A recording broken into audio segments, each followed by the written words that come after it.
Okay, let's just get right into it. Chances are, right at this very moment, your phone is buzzing, your inbox is probably overflowing, and your mind is just racing with a dozen different things you need to get done before the day is over. Modern life is, quite frankly, fundamentally overwhelming. We are constantly bombarded by noise, notifications, and this immense pressure to chase success, money, and status. But what if the people who have actually figured out the secret to true happiness, calm, and purpose are the ones who deliberately walked away from all of that? Today, we're diving into a captivating explainer of Jay Shetty's blueprint for escaping the noise. We're talking about his highly acclaimed work, Think Like a Monk. As we'll see, adopting ancient wisdom isn't just about sitting on top of a mountain somewhere. It's actually a highly practical strategy for navigating our incredibly busy modern lives. So here's our roadmap for today's explainer. First, we'll look at an unlikely career path, then dive right into the science of stillness. From there, we'll unpack the core conflict between the monkey mind and the monk mind, discover how ancient wisdom directly applies to modern life, and finally, break down a practical monk mindset framework that you can start using today. Let's kick things off with Section 1, an unlikely career path, from London rebel to Mumbai monk. The author of this framework didn't grow up in some tranquil, secluded monastery. Just look at the sheer contrast on this timeline. Jay Shetty was a middle-class kid in London, and get this, he actually got suspended from high school 3 times for fighting and hanging with the wrong crowd. But he cleans up his act, and by age 18, he's studying at the prestigious Cass Business School in London. One day, a friend drags him along to hear a monk speak. Shetty literally resisted going. He only agreed to go if they could hit a bar afterward, but that single speech, it completely changed everything. By his early 20s, he traded in his corporate suits for traditional robes. He was literally sleeping on the floor and living out of gym lockers at an ashram in Mumbai. Fast forward to today, he's a former monk living in Los Angeles, bringing these ancient teachings to one of the absolute epicenters of hustle and materialism. We always hear about rags to riches stories, right? It's the classic success narrative we're all fed. But Shetty was absolutely fascinated by what you'd call a riches to robes story. See, that charismatic monk he heard speak back when he was 18 was a man named Gauranga Das. And Gauranga had been a student at IIT Bombay, which is basically the MIT of India. I mean, it is incredibly difficult to get into. Yet this guy traded a guaranteed life of wealth and prestige just to become a monk. Shetty realized that instead of being some bitter failure who walked away from society's version of success, this monk was joyous, confident, and genuinely at peace. It really inspired Shetty to start seeking out people who had the values he wanted, rather than the things he wanted. Moving right along to Section 2, the science of stillness and how we can actually rewire the brain. Now, you might be wondering, is this all just mystical, wishful thinking? Well, the empirical data says absolutely not. 62,000 hours. Just think about that number for a second. That is the staggering amount of lifetime meditation practice a Tibetan monk named Yongey Mingyur Rinpoche had racked up by 2002. That's when he traveled to the University of Wisconsin-Madison, because scientists there wanted to observe his brain activity. The researchers essentially covered his head with an EEG device, which is basically a tight cap with over 250 tiny wires and sensors sticking out of it, just to see exactly what goes on inside a master's mind. And what they found was wild. When the translator cued the monk to meditate on compassion, researchers watched in absolute awe. There was this sudden, massive spike in brain activity. Honestly, it was so intense they initially thought he must have moved, but physically, the guy was perfectly still. And even more remarkably, he needed absolutely no warm-up period. If you've ever tried to meditate, you know it takes time to quiet that parade of random thoughts bouncing around in your head. But this monk, he toggled these powerful meditative states on and off as easily as flipping a light switch. And as for the long-term effects, the scan showed his brain actually appeared to be that of someone 10 years younger than his actual age. And this wasn't just some one-off anomaly either. Check out this comparison of gamma wave levels. Gamma waves are the brain waves associated with attention, memory, learning, and profound happiness. Matthew Ricard, a Buddhist monk who is actually a former biologist, had his brain scanned, and researchers famously dubbed him the world's happiest man because his gamma levels were literally the highest ever recorded by science. And look right next to his bar on the chart. 21 other monks showed similarly off-the-charts gamma wave levels that spiked way higher and lasted way longer than the non-meditators. And get this, it happened even while they were sleeping.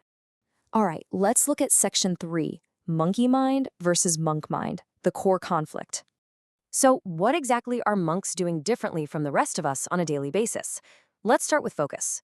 The monkey mind switches aimlessly from thought to thought, challenge to challenge.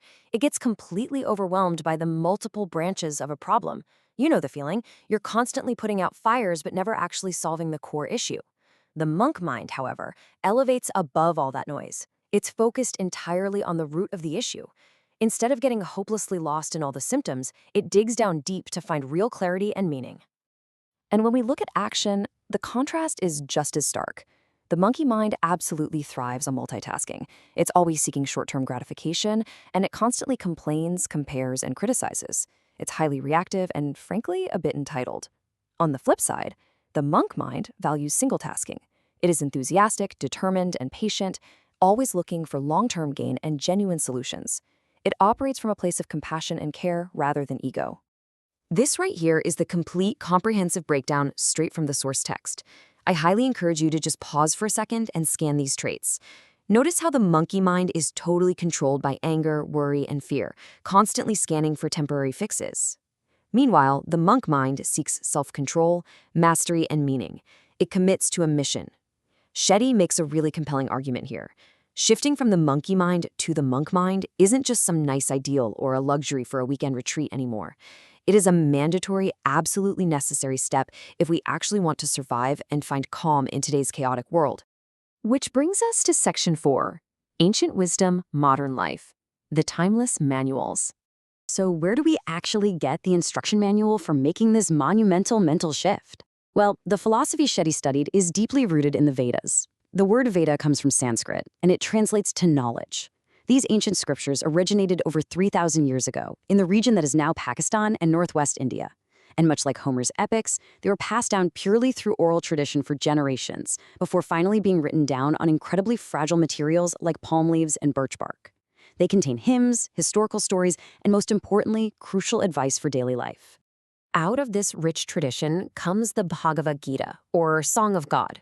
Now, a lot of people just assume monk philosophy is strictly for hermits living alone in caves, but the Bhagavad Gita is actually a universal life manual. The central tale isn't told to a monk in some quiet spiritual setting at all. It's spoken to a married man who happens to be a highly talented archer right in the middle of a busy, chaotic, high-stakes scenario. The reason this text has been praised by everyone from ancient scholars to American thinkers like Ralph Waldo Emerson is because it proves something fascinating. Human nature hasn't really changed in 3 millennia. We still struggle with the exact same anxieties, ego traps, and lack of purpose today. Let's get into our final section, Section 5, the Monk Mindset Framework and the actionable steps for today. How do we actively take this universal life manual and apply it to our very modern lives? Shetty's actionable process is beautifully straightforward. Step 1 is simply to let go. You really have to strip away those external influences, the media expectations, and the internal fears that are holding you back. It's essentially a cleansing of the ego to make some space. Step 2 is grow. This is where you actively reshape your life, making decisions that are driven by deep intention and purpose rather than just impulse or habit. And finally, step 3 is give. The ultimate monk mindset looks far beyond the self. You share your gratitude and your gifts with others. As it turns out, true joy and deep fulfillment are found in the surprising, incredible benefits of selfless service.